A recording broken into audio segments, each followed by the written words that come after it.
Delight IAS के इस मंच पर मैं केवी सिंह आप सभी का स्वागत करती हूं। आज इस वीडियो में हम अपने एनसीईआरटी समरी कोर्स में पॉलिटिकल साइंस के पार्ट 2 के चैप्टर 9 भारतीय राजनीति में नए बदलावों या नई प्रवृत्तियों के बारे में पढ़ेंगे। देखिए, ये जो चैप्टर है ये हमारे एनसीईआरटी का लास्ट चैप्टर है पॉलिटिकल साइंस का। ठीक है, इससे पहले की जितनी भी एनसीईआरटीज़ हैं आप हमारे प्लेलिस्ट पे जाके देखिए, सारी की सारी कंप्लीट कर चुके हैं। ये 12th क्लास का पार्ट 2 का लास्ट चैप्टर है। अभी तक हमने बहुत सारी चीज़ें कंप्लीट करी हैं। विश्व की वर्ल्ड पॉलिटिक्स के बारे में, इंडियन पॉलिटिक्स के बारे में, ये वाली जो स्पेशली एनसीईआरटी चल रही थी वह इस इंडियन पॉलिटिक्स में किस प्रकार से स्वतंत्रता के समय से अभी तक की जो चीज़ें आई हैं उन सब चीज़ों के बारे में है।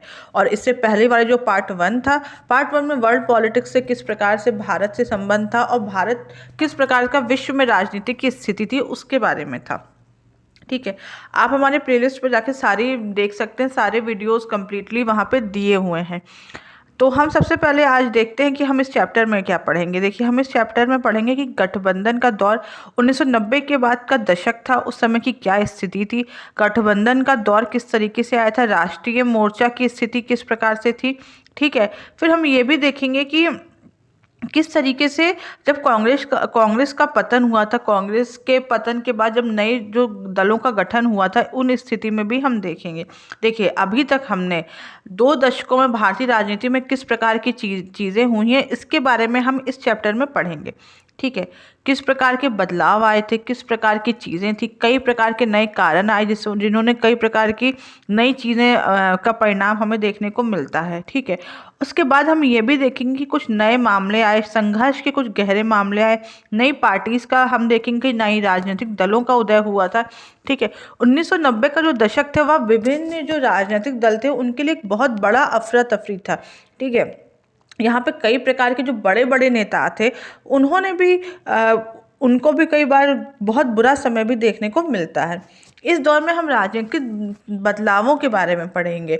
इसके साथ साथ हम ये पढ़ेंगे कि गणतंत्र की जो राजनीति थी, जो गठबंधन की राजनीति है, उसके उद्देश्य से हमारे लोकतंत्र पर क्या असर पड़ा है, मंडलीकरण क्या है, इससे राजनीतिक प्रतिनिधित्व के स्वरूप में किस प्रकार का अंतर आया है। इसके साथ साथ जो राम जन्मभूमि आंदोलन है, बाबरी मस्जिद विध्वंस हुआ था, उससे क्या हुआ है, राजनीतिक स्थिति किस प्रकार से आई, भारत में किस प्रकार से स्थिति आई। इसके अलावा कई मामलों में हम देखते हैं कि सर्वसहमति बन गई है और उस स्थिति में क्या असर हुआ है। हम ये भी देखेंगे कि कुछ बहुत महत्वपूर्ण सूचनाएं हम इस चैप्टर में पढ़ेंगे। इसके साथ साथ हम ये देखेंगे कि आज़ादी के बाद की भारतीय राजनीति में का मतलब सिर्फ यह नहीं है कि हम इतिहास पढ़ें, वर्तमान की समझ किस प्रकार से यह स्थिति आई है, वर्तमान में किस प्रकार की स्थिति का हमने बदलाव देखा है, किस प्रकार से गठबंधन की सरकार आई थी, जैसे यूपीए, एनडीए, विकास, शासन, इन सब चीज़ों के बारे में हम इस चैप्टर में पढ़ेंगे। जो करंट पॉलिटिक्स है यह भी इसमें इंक्लूड है।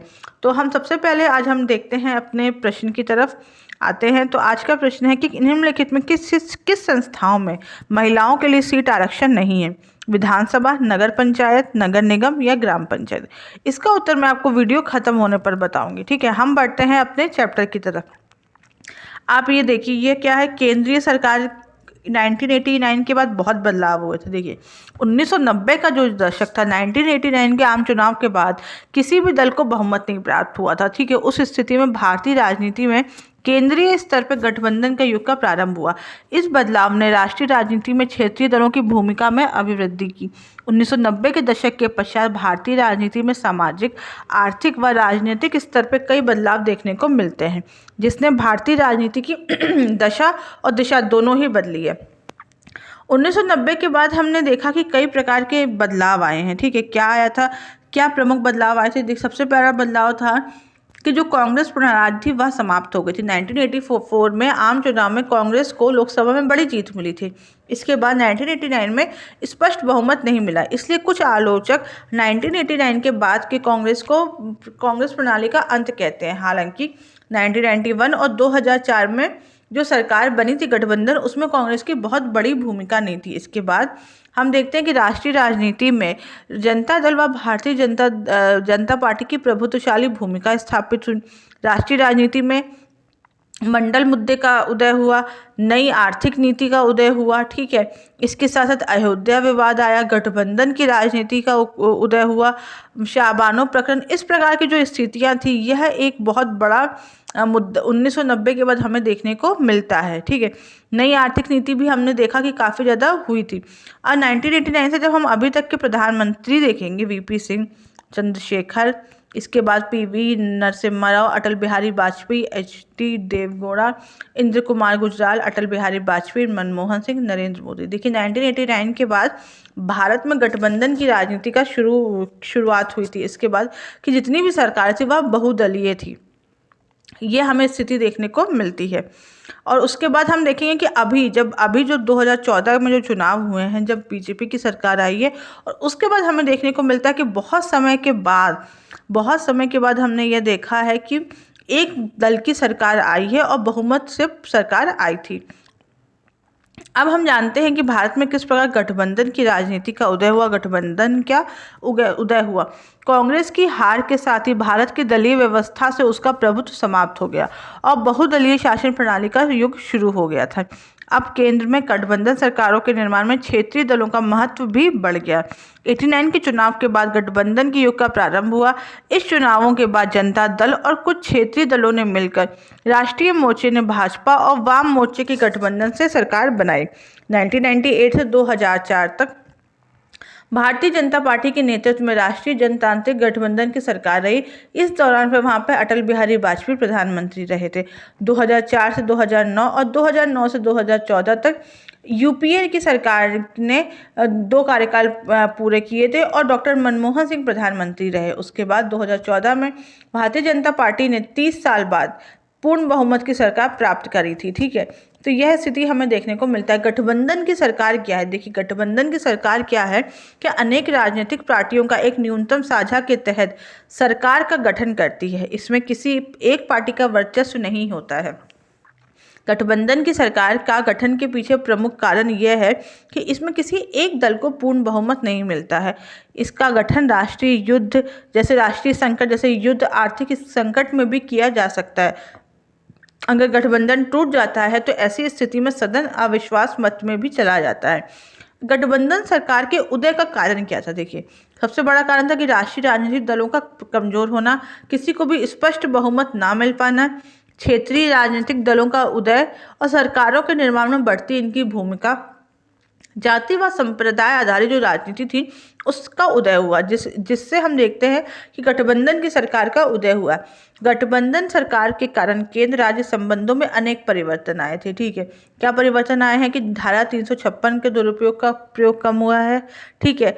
राज्यों में केंद्र का हस्तक्षेप कम हुआ है और अधिकतर राज्यों में राष्ट्रीय दल कमजोर पड़ गए हैं और क्षेत्रीय दलों का बहुत ज़्यादा हम देखते हैं कि बहुत ज़्यादा मजबूत के साथ वह उभरे हैं। गठबंधन सरकार के क्या लाभ है? सबसे बड़ा लाभ है संघवाद को बढ़ावा मिलता है। भारत हमेशा से राज्यों का संघ रहा है। गठबंधन सरकार बनने से संघवाद मजबूत होता है क्योंकि राज्यों के दलों और राज्यों को पर्याप्त महत्व दिया जाता है। इसके बाद दूसरा जो लाभ है वह है सामूहिक निर्णय। गठबंधन सरकार की स्थापना से छोटे बड़े सभी दलों को मिलाकर विभिन्न मामलों में निर्णय लिया जाता है, जिससे सही निर्णय के लिए संभावना बढ़ जाती है। क्षेत्रीय विकास, कोई गठबंधन बनने से क्षेत्रीय दलों का प्रभाव दिखाई देता है। इस कारण क्षेत्रीय मुद्दों पर भी ध्यान दिया जाता है और जिससे क्षेत्र का विकास होता है। पुनः निर्वाचन से मुक्ति मिल जाती है। गठबंधन सरकार उस स्थिति में बनती है जब किसी दल को स्पष्ट बहुमत नहीं प्राप्त होता है। अगर गठबंधन नहीं बनेगा तो पुनः चुनाव कराने पड़ेंगे और बार बार चुनाव कराने से आर्थिक हानि होगी और प्रशासनिक कार्यों में भी देर होगी, इसलिए इससे यह पुनर्निर्वाचन से बच जाते हैं।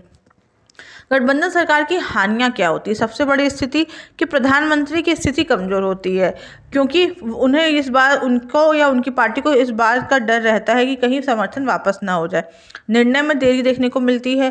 किसी महत्वपूर्ण मुद्दे पर निर्णय निर्माण को भी देरी की संभावना देखने को मिलती है क्योंकि विभिन्न मुद्दों पर अलग अलग दलों में मतभेद होता है। दल बदल को प्रोत्साहन मिलता है। गठबंधन सरकार के बनने से छोटे छोटे दलों की भूमिका में भी महत्वपूर्ण हो जाती है। सरकार को बनाने के लिए आजकल कई मोलभाव किए जाते हैं जिससे प्रभावित होकर अनेक लोग अपना दल बदल लेते हैं और गठबंधन भी बदल लेते हैं।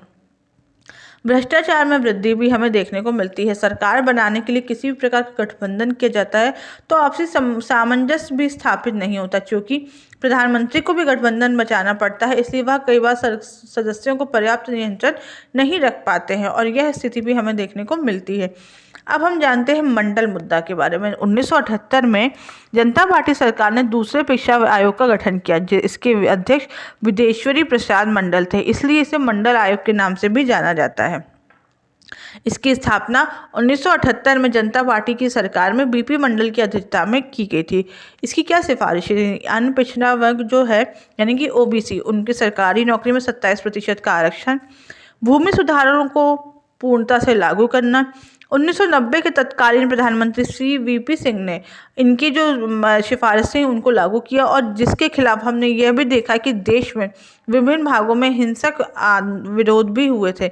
सिफारिश को लागू करने का परिणाम क्या हुआ? देखिए, आरक्षण के विरोध में उत्तर भारत में काफ़ी हिंसक प्रदर्शन हुए। इसमें छात्रों द्वारा हड़ताल, धरना प्रदर्शन व सरकारी संपत्ति को नुकसान भी पहुंचाया गया।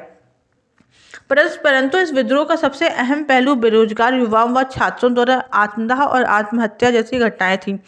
दिल्ली विश्वविद्यालय के छात्र राजीव गोस्वामी द्वारा सरकार के फैसले के खिलाफ सर्वप्रथम आत्मदाह का प्रयास किया गया था। विरोधियों का तर्क था कि जातिगत आधार पर आरक्षण असमानता के खिलाफ है। तमाम विरोधों के बाद भी 1993 में तत्कालीन प्रधानमंत्री वीपी सिंह द्वारा यह सिफारिशें लागू कर दी गई थी।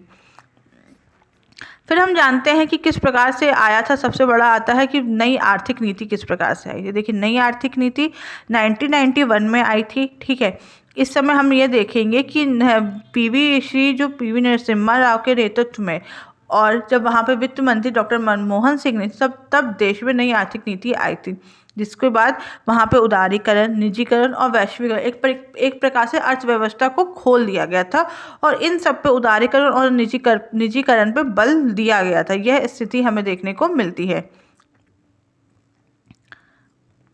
फिर हम जानते हैं अयोध्या विवाद के बारे में। अयोध्या विवाद 16वीं शताब्दी में मीर बाकी द्वारा अयोध्या में बनाई गई मस्जिद के बारे में कहा जाता है कि यह मस्जिद मंदिर को तोड़वाकर बनाई गई है।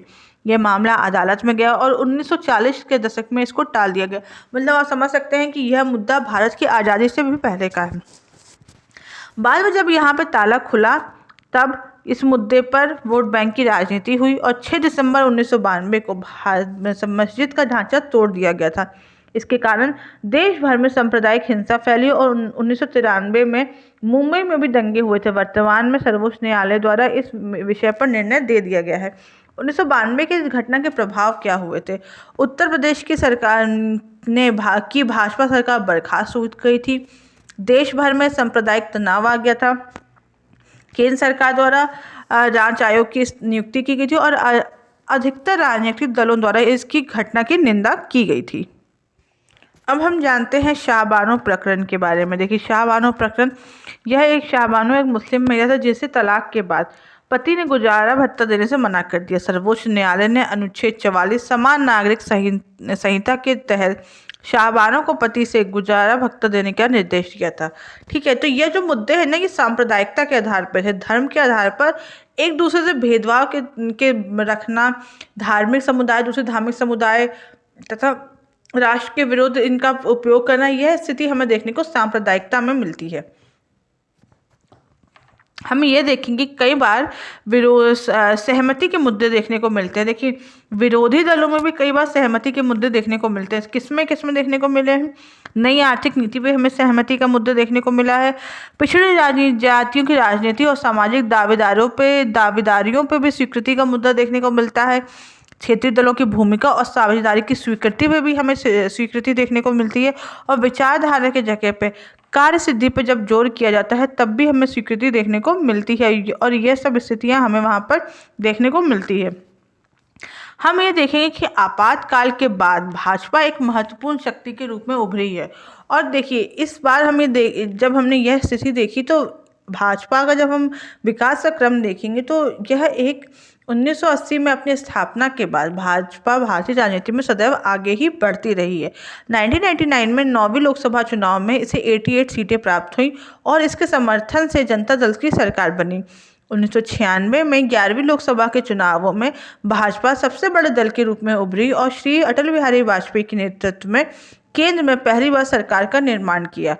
1998 में 12वीं लोकसभा के चुनाव में भाजपा ने सर्वाधिक सीटें जीती और पुनः वाजपेयी जी के नेतृत्व में सरकार बनाई। 1999 में 13वीं लोकसभा में भी भाजपा राजग के एक बहुत बड़े घटक के रूप में लड़ा और इस गठबंधन ने भी पूर्ण बहुमत प्राप्त किया था। और फिर से बीजेपी के नेतृत्व में हम देखते हैं कि वाजपेयी जी के नेतृत्व में सरकार बनती है। इस पार्टी ने अप्रैल मई 2004 में 14वें लोकसभा चुनाव में 138, अप्रैल मई 2009 में 15वें लोकसभा में 116 सीटें जीती और लोकसभा में सीटें हासिल करके विरोधी पार्टी के रूप में उभरी। अप्रैल मई जो 2014 में चुनाव हुआ था 16वें लोकसभा में, उस समय भारतीय जनता पार्टी ने अकेले ही 282 सीटें जीतकर बहुमत प्राप्त किया और नरेंद्र मोदी के नेतृत्व में सरकार का निर्णय बनाया। और फिर हम देखते हैं कि 2019 में भी लोकसभा में बहुमत प्राप्त करके यह सरकार बनी है। तो इस प्रकार की स्थिति हमें देखने को मिलती है कि भारत में जब बीजेपी का किस प्रकार से प्रादुर्भाव हुआ था, ठीक है, और 2000 किस प्रकार की यह स्थिति बनी है। 2019 के लोकसभा चुनाव के बाद आज़ादी के बाद से 17वें पहली बार 543 में से 350 सीटें जीतकर एक बार कोई भी पार्टी चुनाव में आई है, ठीक है। 19 में भाजपा की उथल पुथल की सफलता के आधार पर सामाजिक वैज्ञानिकों ने समकालीन पार्टी की तुलना में भाजपा प्रणाली से करना शुरू कर दिया, जहां भारत की लोकतांत्रिक राजनीति पर एक बार फिर कांग्रेस व्यवस्था के तरीके एक दल का प्रभुत्व हमें देखने को मिलता है, ठीक है। फिर हम यह भी देखेंगे कि भारत में किस प्रकार से जो चीज़ें हुई थी, कई बार जो किस प्रकार से कांग्रेस के जब पतन के बाद हमने देखा कि भाजपा एक बहुत महत्वपूर्ण शक्ति के रूप में उभरी है और लगातार उभरती चली जा रही है। और जिस तरीके से एक समय था जब कांग्रेस एक पार्टी के रूप में उभरी थी, एकमात्र पार्टी के रूप में उभरी हुई थी, और अब के समय में यह देखने को मिलती है, ठीक है। जो जितने भी ये महत्वपूर्ण बदलाव है, यह आगामी राजनीति में बदलावों के आकार लेगी, ठीक है। यह भारत में आने वाली राजनीति को नया आकार देगी। भारत की राजनीति के इस अध्याय की शुरुआत में हमने चर्चा करी थी कि कांग्रेस किस प्रकार से, देखिए, जब हमने ये यूनिट शुरू करी तो तब हमने देखा कि कांग्रेस किस प्रकार से एक प्रभावशाली पार्टी बनकर उभरी है। लेकिन जब हम पूरा स्थिति को अब तक देखेंगे तो हम ये देखेंगे कि यह कई पड़ाव पार करके भारत आज की स्थिति में यहाँ पे है कि अब बीजेपी एक बहुत महत्वपूर्ण पार्टी के रूप में है। राजनीतिक दल जिस प्रकार से जो स्थिति पहले कांग्रेस की थी, वह स्थिति अब हम बीजेपी की देख सकते हैं, ठीक है। इसके साथ साथ राजनीतिक दल जो सहमति के दायरे में सक्रिय रहे हैं, तो इन्होंने जन आंदोलन व संगठन विकास के नए रूप, स्वप्न और तरीकों की भी पहचान की है। इसी तरीके से लोग जाति, लिंग, वर्ग और क्षेत्र के समाज में भी न्याय और लोकतंत्र के मुद्दे उठा रहे हैं।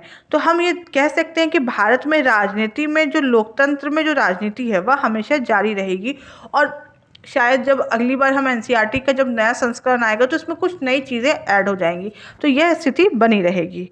तो हम आते हैं अपने आज के प्रश्न की तरफ। तो आज का प्रश्न था कि किस संस्था में महिलाओं के लिए सीट का आरक्षण नहीं है? तो विधानसभा में महिलाओं के लिए सीट का आरक्षण नहीं है। नगर पंचायत, नगर निगम और ग्राम पंचायत में सीट का आरक्षण है। तो आज के वीडियो में बस इतना ही, ठीक है। ये जो हमारा वीडियो है वो एनसीईआरटी समरी कोर्स का लास्ट वीडियो है। अभी तक के जितने भी वीडियोस हैं आप हमारे चैनल पे जाइए, देखिए, आपको वहाँ पे सारे वीडियोस पॉलिटी के देखने को मिल जाएंगे। तो आप हमारे यूट्यूब चैनल से जुड़िए और फ्री पीडीएफ के लिए हमारे टेलीग्राम ग्रुप से भी जुड़िएगा। Thank you so much.